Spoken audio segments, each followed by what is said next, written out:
Hello दोस्तों, तो मैं आज आपको दिखाऊंगी अपना गांव। और मेरा गांव है यहाँ बिरमाल गांव। तो मेरे गांव का नाम है बिरमाल गांव। और ये सारे देखिए आप, ये है सारी पुरानी मकान है। ये सारे लोग यहाँ से जा चुके हैं देहरादून, और कुछ लोग हैं इधर, ये अभी भी यही हैं। कुछ लोग हैं यहाँ सामने पे। तो ये है हमारा गांव। तो यहाँ हमारी बचपन की बहुत सारी यादें हैं, और आज मैं उन्हीं यादों को समेटने के लिए अपने गांव में आई हूँ, क्योंकि मेरे भतीजे का भी मुंडन था, तो इसलिए मैं आज गांव में आ रखी हूँ। तो आज मुझे बहुत ही अच्छा मौका मिल रखा था गांव में घूमने का, तो मैं जा रही हूँ अभी घूमने के लिए। जहाँ जहाँ हमने बचपन में खेल करे थे, इधर उधर दौड़े थे, भागे थे, स्कूल गए थे, तो वो सारी यादें आज मैं आप लोगों को भी शेयर कराने वाली हूँ। और सबसे पहले ये वो रास्ता था जहाँ से हमने स्कूल जाना स्टार्ट करा था। जब मैं 1 में पढ़ती थी तब मैं यहाँ से स्कूल जाती थी, और लगभग 1995-96 के लगभग हम लोग यहाँ से बस गए थे। बस जगह नहीं, मतलब यहाँ से चले गए थे नीचे मार्केट में। तो ये है मेरा वो गांव जहाँ मैंने लिया था जन्म। तो चलिए आगे आपको दिखाते हैं। लोग, ये जब हम छोटे छोटे हुआ करते थे तो इनकी गोदी में हम खेले हुए हैं। और आज देखो चाची लोग यहाँ पे बैठे हुए हैं, इनके बच्चों की भी शादी हो चुकी है, और हम भी इतने बड़े, खुद हमारे भी बच्चे हो चुके हैं। तो ये है चाची लोग, और ये है इनका घर। ये आप देखिए, पहले टाइम का, पहले जमाने के एक ऐसे घर हुआ करते थे। और अभी भी देखिए, अभी भी घर की बिल्कुल सफाई इन लोगों ने कर रखी है। देखो कितनी अच्छी सफाई यहाँ है बनाने के लिए। इसकी मेंदोली, इसके दीदी के लड़के का मुंडन था, तो ये भी यहाँ आ रखी है। तो ये आज मेरे साथ मेरी वीडियो में शामिल है। तो हम दोनों जा रहे हैं अभी घूमने के लिए। हाइड एंड सीक गेम खेला था, छुपम छुपाई जिसको बोलते हैं। तो यहाँ हम गए थे, यहाँ हम जाया करते थे, यहाँ हम छुपते थे। जब हम छोटे छोटे हुआ करते थे, इन पेड़ों में हम छुपते थे, और दूसरी टीम हमको ढूंढने आती थी। तो ये बचपन की यादें अभी भी आती है, लेकिन क्या करें, अब यहाँ आना बहुत कम। मायके में तो यही होता है ना, जब कोई बुलाए तभी आते हैं। तो इसलिए आज मैं आपको दिखाऊंगी वो सारी जगह। तो ये है, यहाँ हम लोग छुपा करते थे बचपन में। तो ये माने कि ये ओखली हुआ करती थी, यहाँ हम धान इसमें कूटा करते थे। लेकिन आज इसके हाल देखो, क्योंकि आज गाँव में कोई नहीं रह गया है, सारे लोग पलायन कर चुके हैं। तो इसलिए ये ओखली भी ऐसी पड़ी हुई है, सुन पड़ रखी। देखिए दोस्तों, गांव में जो लोग अभी हैं भी, तो कितनी प्यारी प्यारी उन्होंने अभी मकानें बनाई हुई हैं।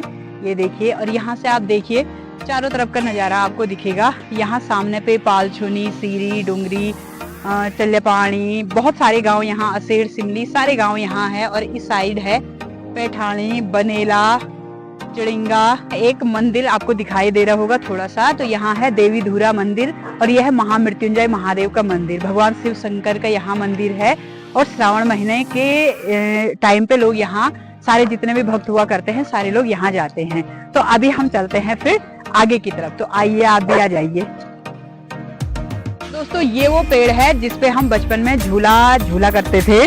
रस्सियां इसमें डालते थे, और रस्सियां डाल के हम यहाँ झूला खेला करते थे। तो ये है वो पेड़ जहाँ हमारा बचपन जहाँ गुजरा हुआ था। जब तक गांव में थे, दोस्तों के साथ थे, तो यहाँ हमारा बचपन गुजरा हुआ था। और आज हम दूर हो चुके हैं, दूर जा चुके हैं, ससुराल जा चुके हैं, तो वो सारी यादें भी खत्म हो चुकी है। तो मैं उन्हीं यादों को आज ताजा करने के लिए अपने गाँव में आ रखी हूँ। आगे चलिए। जाया करते थे दोस्तों, ये वो रास्ता था जिस रास्ते हम जाया करते थे अपने स्कूल। और मेरी स्कूल का नाम था, प्राइमरी स्कूल था उस टाइम, प्राइमरी स्कूल हुआ करता था। तो ये रास्ता आज बिल्कुल सुन पड़ा हुआ है, क्योंकि अब रोड बन चुकी है, गाड़ियां आ चुकी हैं, तो सारे लोग गाड़ियों के रास्ते जा रहे हैं, पैदल जाने के लिए कोई तैयार नहीं है। तो ये है वो रास्ता जहां हमने अपने बचपन में छोटे छोटे कदमों से हम इस रास्ते से स्कूल गए थे। पहली बार जब हम गए थे तो मैंने 2 तक उस स्कूल में पढ़ा। स्कूल में मैं आपको दिखाते, लेकिन स्कूल अभी थोड़ा दूर है, तो इस वजह से मैं अभी स्कूल नहीं दिखा सकती हूँ। और आगे चलिए।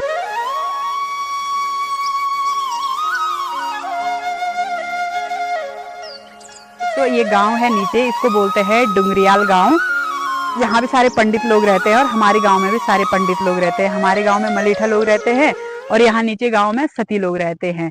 तो यहाँ ये हमारी यादें हैं, जहाँ हम खेल किया करते थे, बचपन में कूदते थे, भागते थे, दौड़ा करते थे। बहुत याद आती है इन दिनों की, लेकिन दोस्तों क्या करे, बहुत टाइम बाद यहाँ आना पड़ता है। इसलिए उन यादों को दोबारा से संजोने के लिए, उन यादों को दोबारा से ताजा करने के लिए मैं यहाँ आई हूँ। अभी भी बहुत आगे है जहाँ हम बचपन में जाया करते थे, लेकिन अभी हम वहाँ जाएंगे नहीं, क्योंकि धूप भी हो रही है। कितना प्यारा नज़ारा मेरे मायके का है, मेरे गांव का है, जहां मेरा बर्थ प्लेस था, जहां मेरा जन्मस्थली है, ये मेरी जन्मस्थली है। तो यहाँ आप देखिए कितना प्यारा सा नज़ारा है। और दोस्तों आपको यकीन नहीं आ रहा होगा, मैं तो हमेशा यही चाहती हूँ कि मैं हमेशा अपने जब भी आऊँ अपने गाँव में रहूँ, क्योंकि यहाँ बहुत सारी यादें थी। बहुत सारे हम भाई बहन थे, सारे एक छोटे से कमरे में रहा करते थे उस टाइम पे। और आज की जो जनरेशन है, तो आज की जनरेशन में एक भाई हो बहन हो वो एक साथ रहने के लिए राजी नहीं है। मतलब एक कमरे में रहने के लिए भी बोलते हैं कि हमको जगह नहीं होती है। लेकिन दोस्तों उस टाइम पे हम 7 भाई बहन लोग, जितने भी भाई बहन लोग थे, सारे एक घर में, एक कमरे में, एक मकान में अच्छे से रहते थे और प्यार प्रेम भी सबके अंदर भरपूर। लड़ाइयाँ करते हैं, झगड़ते हैं, लेकिन उस टाइम पे ऐसा कुछ भी नहीं था। बिल्कुल फ्री माइंड सब हुआ करते थे और अपना हंसी खुशी जो लाइफ होती थी, जिसको लाइफ बोलते थे, कोई टेंशन नहीं था। टेंशन फ्री होके सभी लोग जीते थे। और आज की जो जनरेशन है उनकी जो लाइफ करती है वो बिल्कुल टेंशन में होके करती है। तो दोस्तों मैं अपने उसी बचपन की लाइफ को, उसी टाइम को दोबारा से जीने के लिए यहाँ आई हूँ। तो ये है दोस्तों छोटे छोटे प्यारे बच्चों कहाँ के स्कूल में पढ़ते हो तुम? मिंग पढ़ते हो? क्या स्कूल का नाम? राजकीय उच्चतर माध्यमिक विद्यालय मिंग। वहां से पढ़ते हो? कितने में पढ़ते हो दोनों? 7 भाई बहन हो दोनों? अच्छा ठीक है बेटा। अच्छा और दोस्तों ये है वो घर जहाँ हमने लिया था जन्म, और सारे भाई बहन यहाँ हम प्यार से रहते थे। तो दोस्तों आज की वीडियो में इतना ही। आगे मैं आपको दिखाऊंगी किस प्रकार से लाइफ, जिसको लाइफ बोलते हैं, टेंशन फ्री लाइफ, वो हमने जी है। और किस किस को अपने बचपन की याद आती है कमेंट में ज़रूर बताएं। तो ये है मेरा बचपन और ये था वो घर जहाँ मैंने जन्म लिया था, और ये है वो यादें जो सारी यादें थी। और अब सभी गांव वालों से मैंने विदा लिया और अपने घर के लिए चल दी। तो ठीक है दोस्तों, मिलते हैं नए ब्लॉग में। मेरे ब्लॉग को लाइक, कमेंट, शेयर, सब्सक्राइब ज़रूर करें। तब तक के लिए थैंक यू, बाय बाय।